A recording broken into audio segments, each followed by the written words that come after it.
నా పేరు ఉన్నతి చైత్ర. నేను రోజు స్కూల్కి వెళ్తాను. బాగా చదువుకుంటాను. సరే సరే సరే సరే ఇంట్లోనే ఆడుకుంటాను.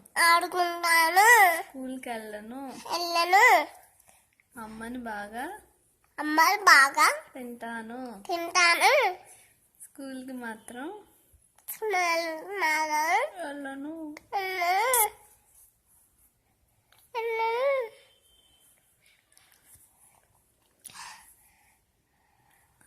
అమ్మ పేరు లిలిమా. నాన్న పేరు డాడీ. నాన్నమ్మ పేరు నానమ్మ. తాతయ్య పేరు బీబీడంతో తీయం.